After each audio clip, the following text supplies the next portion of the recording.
harmee jettee boossi harmeen.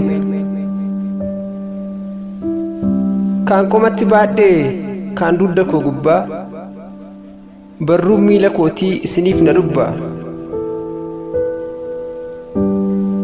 Isa ilmaa tirsee baadhee ishee durbaa guddisa keessaniif midhamni koo dhibbaa.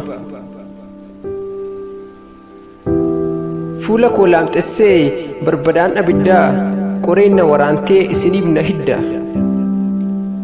Har'a dargaggoomtee maaf dhagahuu didda jettee boossi harmeen. Uleedhaan an deema dugdi koo na cabee nama ol na kaasu akkamittan dhabee. Ciniinsuu keessaniif garaan nama dhooftee fooliin hafuura koo isiniif ajoofte. Anaa jiilan beekne dhufa koo argitee ijoollee koo keessaa gadheen natti malte. Kan koo kun maalinni ijaan argeen dhabe kichoola deemaatu na jalaa gaggabe jettee boossi harmeen. Ollaa bitaa mirgaa ilmaan isheetu boonsaa kan koo wal ciniinti akka ilmaan bineensaa. Tokkummaan dhibamnaan hudhee wal adamsaa kan haqasaaf jooru haqaa kee caccabsaa. Lakki ilmaan koo maaf waliin galtanii wal cina dhaabadhaa jennaan na jiddanii dulluma ijoollummaan anatti fiddanii.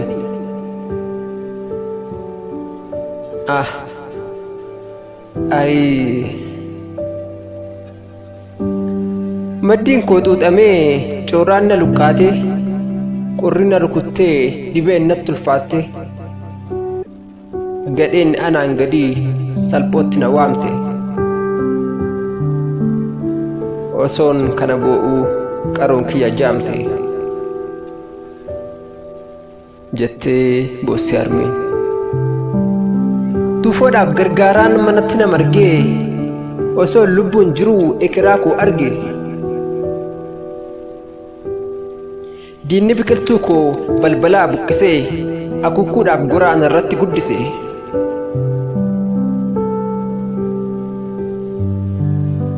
Akkuma riyaa koo anis haadha ta'ee haati boorantichaa dhiiraaf dhalaa dahee dhiphadhee guddisee wal bukkeessaan dhaabee walitti funaanuuf iyyee mataa cabee kan dhaga'u hundinuu osoo beekuu rafee akka namaa horeen kophaa kiyya hafe.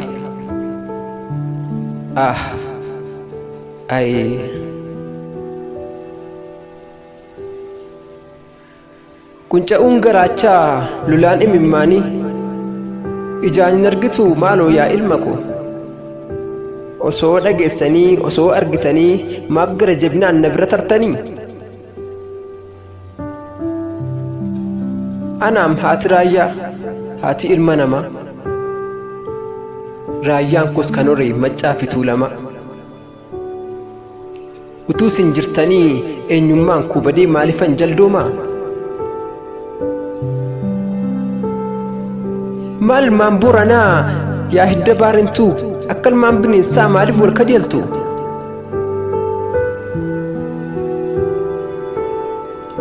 Lakkii wal hubadhaa waliif ta'aa obbola wal cina dhaabadhaa walirratti lola. Isin addaan baanaan ormatu na dhaala. Gurmuu keessan bartee yartuun isin qoodde irree jabeeffadhaa diinni natti galte.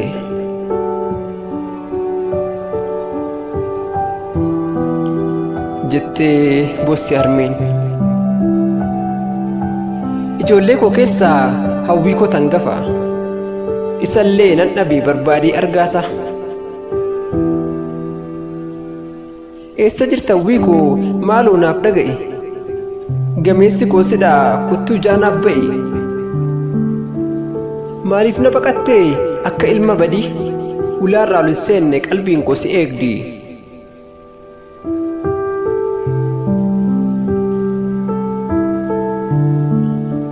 waa'uu abbaa keenya afaan nan haasa'u onneen obseen taa'u hawwii koo si dhabee jireenyi naan ta'u situ naaf gale se'een ollaa waamee sirbee waan akka gammachuu harkaan dibbee reebee bilisummaa se'een dhufa gabrummaa sirbee yaa anaa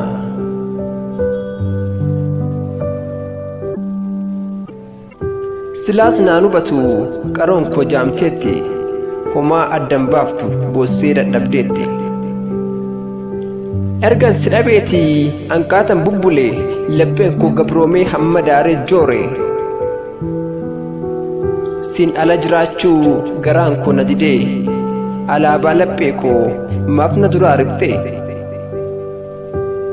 jedhee osoon taa'ee boo'uu tasa gadi ilaalee angafa ilma koo ardii dhihaatti argus maal godharee garuu yeroof dhugaa taate yeroo yartuun booda tasa abjuu taate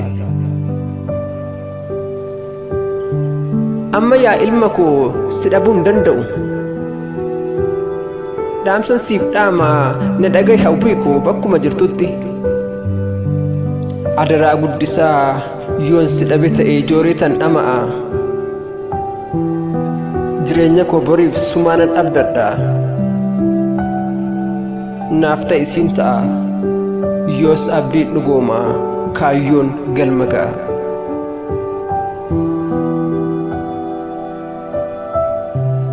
Aangoo Saamu'eel